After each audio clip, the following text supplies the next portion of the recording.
Assalamualaikum warahmatullahi wabarakatuh. Apa kabar anak-anakku sekalian? Bertemu lagi dengan Pak Hasan. Kali ini kita materinya Toharoh, yaitu bacanya Toharoh. PAI dan Budi Pekerti kelas 1. Toharoh itu apa ya? Nah, kita lihat nanti dalam video singkat ini. Toharoh, sekali lagi bacanya itu Toharoh. Ini sangat penting dalam agama kita ya. Toharoh itu sama dengan bersuci, yaitu membersihkan diri dari kotoran menggunakan air yang suci. Airnya yang suci. Misalnya, toharoh itu misalnya, nah itu ada gambar wudhu. Itu termasuk toharoh, termasuk bersuci. Kalau mau sholat ya, maka harus bersuci agar sholatnya sah. Kalau nggak wudhu ya sholatnya tidak sah. Mandi, itu juga termasuk bersuci. Maka kita mandi, ya yang paling baik itu 2 kali setidaknya sehari ya.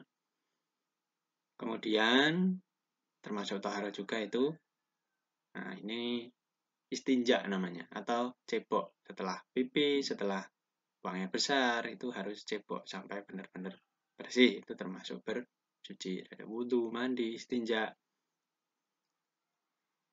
Kemudian caranya bagaimana? Cara bersuci dari kotoran. Nah, kotoran itu kan ada najis, ada yang hadath. Ada najis, ada hadath. Apa itu najis, apa itu hadath? Najis itu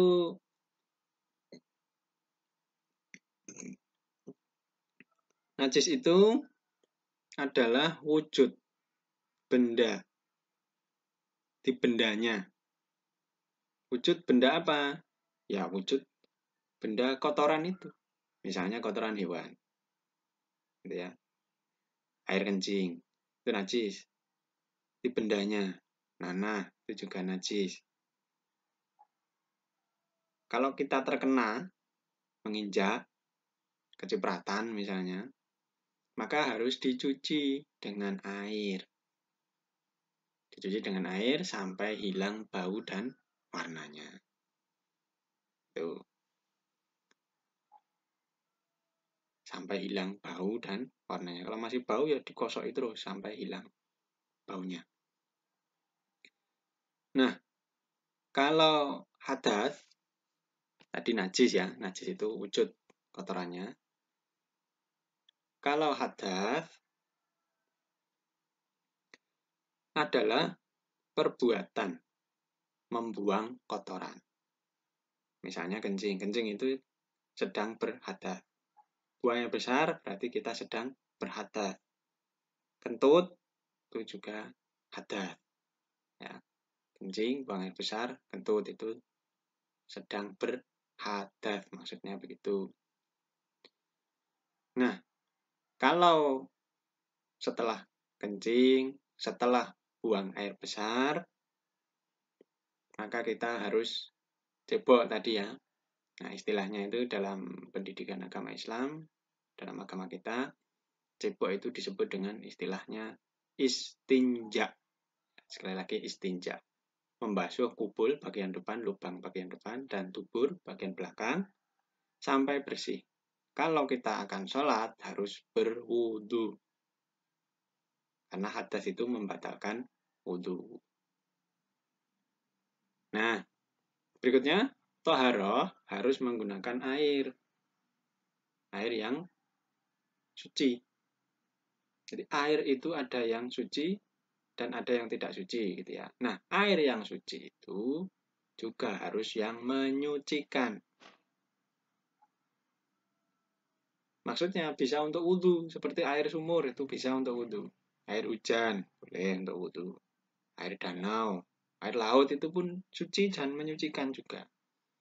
Air sungai yang bening ya, itu juga bisa untuk wudhu. Karena itu suci dan juga menyucikan. Ya.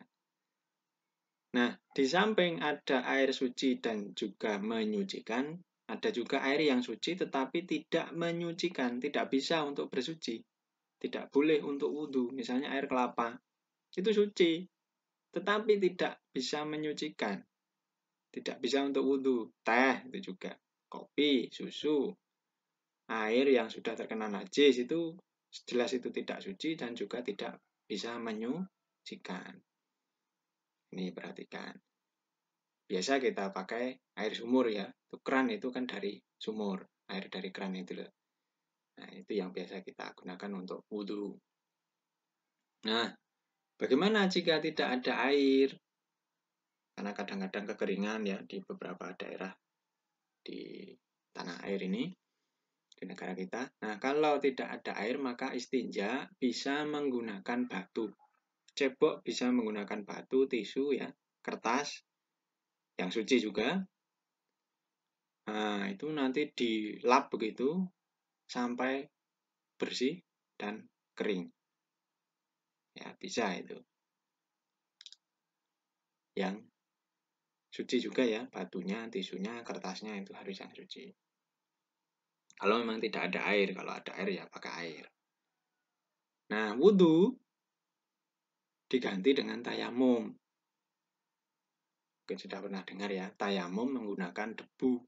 Debunya juga harus suci. Kalau tayamum beda dengan wudhu. Tayamum dengan debu cukup mengusap wajah dan kedua tangan sampai siku. Jadi yang lain tidak. Itu ya. Dari Pak Hasan cukup sekian, singkat saja. Pak Hasan ingatkan, kebersihan sebagian dari iman, bersih pangkal sehat. Sering-sering cuci tangan kalau kalian setelah bermain, mau makan itu ya, agar kita terhindar dari virus. Itu saja dari Pak Hasan, semoga mencerahkan, semoga bisa menjelaskan. Assalamualaikum warahmatullahi wabarakatuh.